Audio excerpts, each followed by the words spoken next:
ঢাকা নদী সভ্যতার ইতিহাসে গড়া এক প্রাচীন নগরী। এই শহরের প্রতিটি এলাকার নামের মধ্যেই লুকিয়ে আছে অতীত ইতিহাসের গল্প। আজ আমরা জানব রাজধানীর ব্যস্ততম এক জনপদ মগবাজার সম্পর্কে, যেখানে প্রতিদিন হাজারো মানুষের পদচারণা। কিন্তু আমরা অনেকেই জানি না এই মগবাজার নামের পেছনের ইতিহাস। মগবাজার নামের উৎপত্তি নিয়ে ইতিহাসবিদদের মধ্যে একাধিক মত রয়েছে।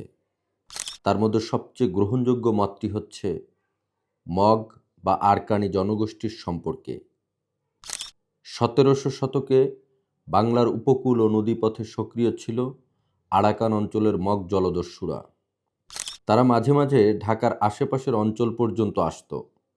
ইতিহাসে জানা যায় মগ বণিক ও নাবিকদের একটি অংশ ঢাকায় স্থায়ী বা অস্থায়ী বসতি গড়ে তোলে। তাদের বসতি ও বাণিজ্য কেন্দ্রকে ঘিরেই গড়ে ওঠে এই বাজার, আর সেই বাজারই পরিচিতি পায় মগদের বাজার নামে। সেখান থেকে উৎপত্তি হয় মগবাজার নামটি। মগ শব্দটি মূলত আরাকান, বর্তমান রাখাইন ও মিয়ানমার অঞ্চলের বৌদ্ধ জনগোষ্ঠীকে বোঝাতে ব্যবহৃত হতো। তারা পেশায় ছিল নাবিক, বণিক অথবা জলদস্যু, কখনো বা উপকূলীয় শাসকদের মিত্র। বাংলার দক্ষিণ অঞ্চল ও নদীপথে তাদের যাতায়াত ছিল নিয়মিত। তাদের ঢাকায় আসার মূল উদ্দেশ্য ছিল নৌবাণিজ্য।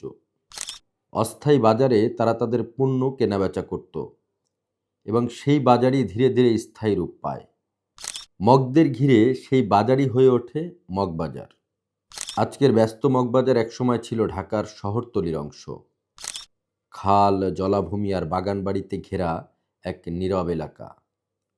মগবাজারের নিকটবর্তী এলাকা ছিল রমনা ও তেজগাঁও। এই রমনা ও তেজগাঁও সে সময় ছিল প্রশাসনিক ও বাণিজ্যিকভাবে খুবই গুরুত্বপূর্ণ।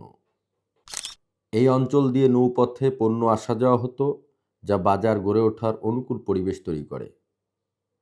প্রথমে ছোট আকারের হাট বা বাজার হিসেবে শুরু হলেও সময়ের সাথে সাথে মগবাজার হয়ে ওঠে বাণিজ্য কেন্দ্র। এখানে একসময় বিক্রি হতো নৌপথে আনা পণ্য, লবণ, শুকনো মাছ, কাপড়, মশলা ও দৈনন্দিন দ্রব্য। স্থানীয় কৃষক ও জেলেদের সাথেও বাণিজ্যিক সম্পর্ক গড়ে ওঠে মগদের। বাজারকে কেন্দ্র করে গড়ে ওঠে জনবসতি। ক্রমেই এখানে বসবাস শুরু করে বণিক শ্রেণী, শ্রমজীবী মানুষ, বিভিন্ন ধর্ম জাতিগোষ্ঠী। এভাবেই মগবাজার হয়ে ওঠে বহুসাংস্কৃতিক এক জনপদের নাম।